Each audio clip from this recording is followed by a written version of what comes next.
اللون البنفسجي والازرق. لاحظوا درجة اللون. فرشاة عريضة. غنبدا بطلاء السماء، لون السماء. لاحظوا مساحة اللون، ولاحظوا درجة اللون، ولاحظوا طريقة الضربات ديال الفرشاة، السلاسة والسهولة جيئا وذهابا بالفرشاة. الآن لون تيركواز بنفس الفرشاة كندير مساحة تحت مباشرة بعد اللون الأول، وكندمج اللونين بطريقة سلسة. لاحظوا كيفاش كينسجم اللون. الآن تيركواز اللي درتو نزيد عليه الأبيض وندير مساحة. الآن نبدأ في رسم البحر. لاحظوا المساحة اللي غادي يشد لي اللون تيركواز الخافت. لاحظوا درجة اللون، ولاحظوا طريقة الطلاء دائما نفس الطريقة، أفقية سهلة سلسة. اللون الأسود، اللون الأزرق والبنفسجي، غندمج اللونين وغندير مساحة في البحر مباشرة بعد اللون التيركواز.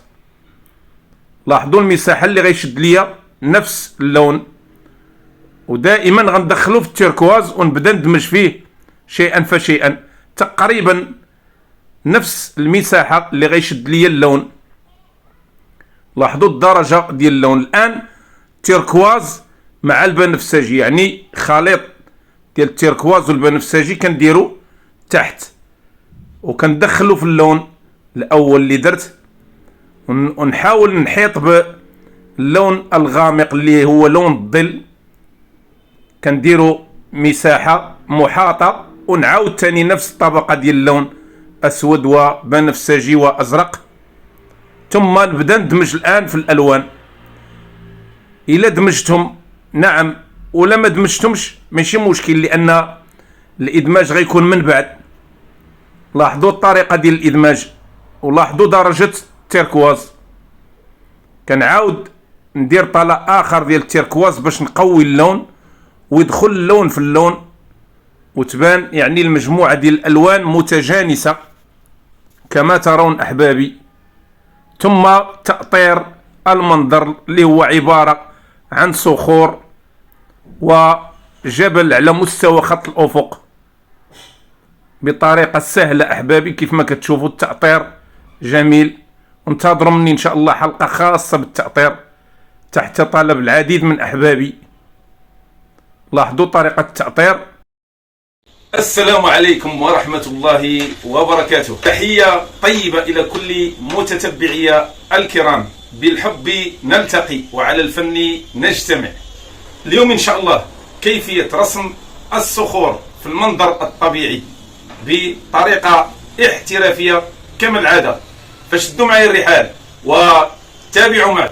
نبدأ الآن في تفاصيل السحب. اللون الأبيض واللون الوردي واللون الأصفر كريم، غادي ندمج بيناتهم باش ندير سحب.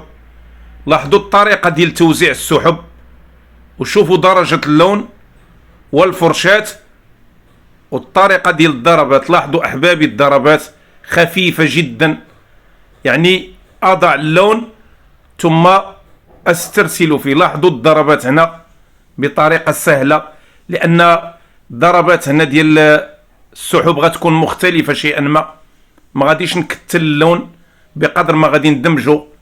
لاحظوا الإدماج الآن بالفرشاة. غادي نحاول نعطي مساحة للون باش تبان سحب ضبابية غير مكتلة كيف ما غتشوفوا الآن. وغادي يعني ندير عملية الإدماج عدة مرات باش اللون يدخل وينسجم مع اللون الأزرق. غنمشي للمساحة على الجهة اليمنى كذلك بنفس الطريقة، ضربات يعني مبعثرة ولكن بطريقة مدمجة. لاحظوا الأشكال ديال السحب تدخل في اللون الأزرق. لاحظوا الآن نزيد اللون الأبيض، نحاول ندعم به السحب باش تبان السحب مضيئة أكثر، ونعطي أشكال أخرى، لأن هذا النوع ديال السحب كيبان ضبابي، دليل على أن الجو يعني ممطر. لاحظوا الطريقة ديال الضربات باللون الابيض وكيفاش كيبين اللون ديال السحب، وكيغطي لي اللون الاول حتى يولي بان خافت. كناخذ منه نسبة فقط في الظهور، وكنحتفظ بزوايا فقط. لاحظوا كيطغى اللون الابيض ولكن مع الحفاظ على اللون. لاحظوا الضربات والخطفات ديال الفرشاة. الان بنفس اللون ديال السماء تيركواز غنضيف عليه اللون الاسود والبنفسجي، كيعطيني الدرجة، ونديرها في التلال او الجبال الخفيفة اللي على مستوى خط الافق. لاحظوا درجة اللون بفرشاة الانجولو الجميلة. كنحاول نكون دقيق في تحديد اللون بحيث ما نخرجش على الاطار اللي مخطط واللي محدد لمنظر التلال. لاحظوا الان اللون الاسود والاحمر. غنهيئ لون عمق الصخور، ودائما ما اختار هاد اللونين لان هاد اللون يناسب المناظر ديال الصخور والجبال، اغلبيه ماشي دائما ولكن اغلبيه. لاحظوا الصخور وكيفاش غتبدا صخره على شكل حذاء كيف ما كتشوفوا. وغادي ندير الطلاء ديالي، نوزع اللون في الزوايا اللي أطرت وخططت بكل سلاسة وبكل سهولة حتى نهيئ ألوان الظل بطريقة سلسة وسهلة. وممكن لكم أحبابي تختاروا أي فرشاة في الطلاء ديال لون الظل بشرط ما تفوتوش الزوايا اللي محددين، وتبقى الدقة ديال اللون محددة في الإطار.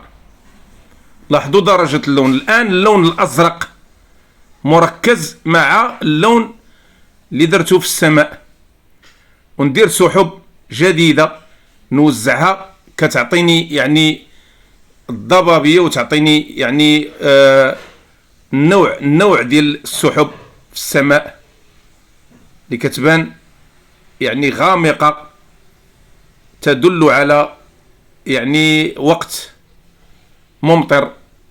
لاحظوا الآن اللون عبارة عن أزرق وبنفسجي وأبيض ورمادي خفيف. غنبدا نوزعو كإضاءة في التلال. لاحظوا الفرشاة الأنجيلو والطريقة ديال الجرات اللي كتصنع لي الموتيف. ولا لاحظتوا اللون دائما راه انعكاس ديال لون السماء تحت اللي كاين على مستوى خط الأفق، دائما يعطي انعكاس ديال اللون. الآن اللون الأسود والأحمر والأصفر والأبيض غنحدد فيه به يعني الزوايا اللي غندير فيهم الإضاءة في الصخور. لاحظوا ندير خطوط باش نحدد الزوايا باش يعني تسنى ليا نخدم أو نرسم بسهولة في توزيع ألوان الضوء. اللون الكريم، اللون الأبيض، اللون البنفسجي، اللون الأحمر غندمجهم باش نبدا نهيئ في ألوان الإضاءة في الصخور. لاحظوا درجة اللون. غنبدا الآن بالفرشاة المسطحة الأنجولو الكبيرة، نبدا بالزوايا اليمنى من الصخرة الكبيرة. ولاحظوا طريقة توزيع الإضاءة أحبابي. دائما في مثل هذه الضربات الفرشاة المسطحة تعطيني الموتيف بطريقة رائعة وجميلة. ثم نحاول نحدد الزوايا ديال الإضاءة دائما على أقصى الجانب الأيمن، لأن الإضاءة منعكسة على الصخرة ككل لأنها في مقدمة الصورة، على خلاف الصخور الأخرى غتكون الإضاءة على الجانب الأيسر أقوى. يعني هذه الصخرة معرضة للضوء من كل الزوايا إلا باستثناء بعض الزوايا اللي في المقدمة. الآن غيرت اللون، ضفت اللون الأحمر والأسود على نفس الطبقة الأولى، وغادي ندير تدرج نحو الظل يعني نحو اللون الغامق. بديت بالفاتح لأن الإضاءة خاصها تكون يعني باينه وواضحه. وممكن نبدا بهذا اللون اللي كندير دابا الان، نبدا به هو الاول ومن بعد ندير الاضاءه. لكم ما تشاءون في هذا الاختيار. ثم نبدا في تحديد الاضاءه في الصخور الاخرى. لاحظوا دائما طريقه توزيع الاضاءه ووضعيه الفرشاه وكيفاش كتحدد لي الاضاءه. براس الفرشاه كنجر الاضاءه ثم كنسطح الفرشاه باش نصنع الموتيف ديالي. حاولوا تلاحظوا احبابي هذه الجزئيه اللي غادا تفيدكم في مثل هذه الضربات. لاحظوا التوزيع والطريقه ديال التوزيع.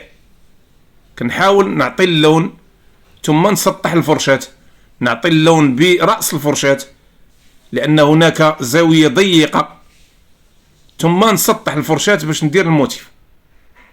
لاحظوا احبابي بكل سهوله وبكل سلاسه، ويعني ما كنتجاوز لكم كاع اللقطات في الفيديو باش تستافدوا، ويعني اللقطات المهمه كتشوفوها باش تستافدوا اكثر احبابي. لاحظوا طريقه ديال الجرات وديال توزيع الضوء والزوايا اللي كنوزع فيهم الضوء.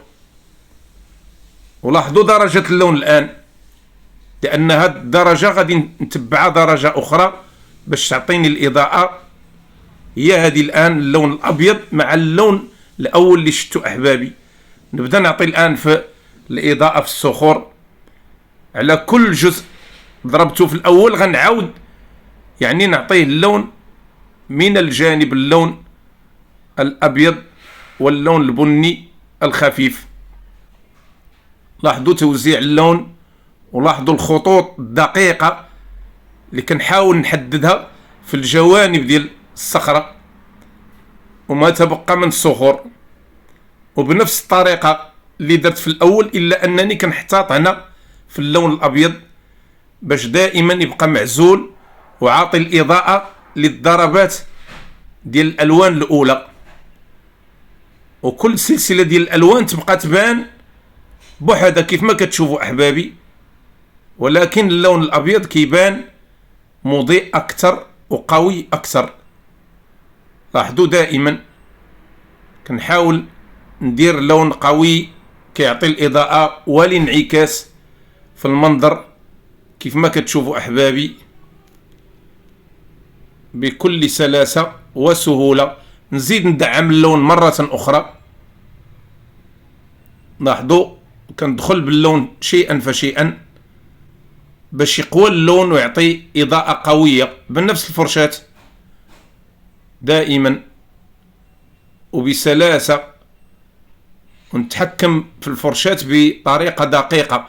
الان اللون كريم والاحمر والبنفسجي غندير عمق ديال اللون ديال الانعكاس في الصخره الكبيره. لاحظوا الصخره والوضعيه ديالها في وسط البحر. ثم ندير الان لون بني غامق باضافه اللون الاسود والبنفسجي والاحمر فوق اللون الاول، وندخل به في لون العمق باش يعطيني تحديد قوي ويبين لي البعد الثلاثي والتشكيله الواقعيه في الصخور. الان اللون الاسود واللون الاحمر غندير انعكاس ديال الصخره في المياه، انعكاس ديال لون الظل للصخره في المياه. كنعطيها مساحه مائله. لاحظوا المساحه اللي غتاخذ الصخره، الظل ديال الصخره في المياه. ثم نحاول ما امكن نزيكزاكي الضربات في المياه. ونبدا الان بلون اسود بنفس اللون اللي درت فيه الظل، غنوزعو كامواج في اللون المظلم اللي كتشوفوا فيه اللي هو خليط ما بين الاسود والبنفسجي والازرق اللي درته في الاول. لاحظوا ما كيبانش ولكن راه كيبان، كتبان امواج مشكله بضربات. لاحظوا الان غندير التيركواز مع اللون البني، غيعطيني لون يميل الى الاخضر خافت، وغنغمقو تما في اللون التيركواز.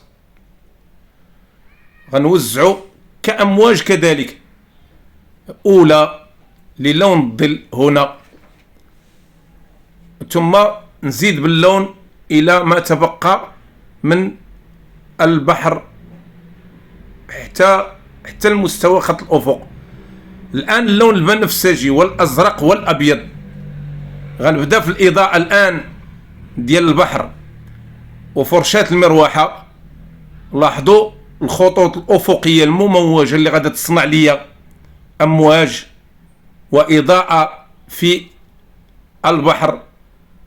لاحظوا دائما بخطوط أفقية. غيرت الفرشاة، جبت فرشاة الأنجولو العريضة الجميلة دقيقة اللي كتعطيني الضربات، وكنبدا نوزع في نفس اللون.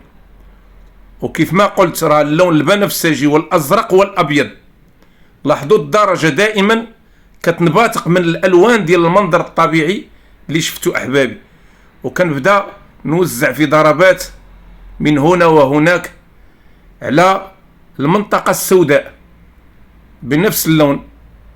ثم مني غندوز للمنطقة اللي فيها اللون التيركواز غنبدل اللون أحبابي، ثم غتشوفوا هاد العملية.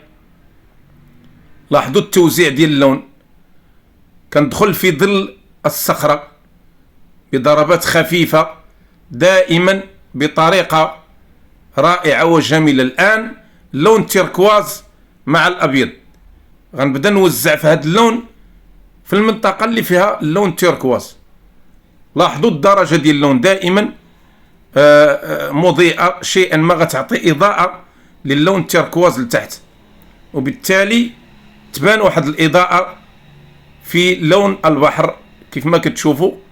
ولاحظوا الضربات مموجة. الآن اللون الأبيض غننتهي من الإضاءة بالضربات ديال اللون الأبيض، توزيع للون بنفس الطريقة اللي وزعت بها الضربات الأولى.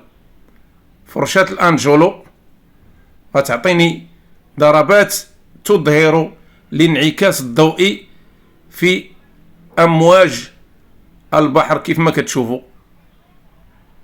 وهكذا دائما ينتهي هذا المنظر الجميل بهذه الضربات الدقيقة الجميلة اللي غتحدد لي الإضاءة في المنظر الطبيعي ديالي بكل سلاسة وكل سهولة. أحبابي في الله، كنتمنى من الله تكونوا استفدتم من الدرس. ما تنساوش دائما اللي ما اشتركش في القناة يشترك في القناة. السلام عليكم ورحمة الله وبركاته.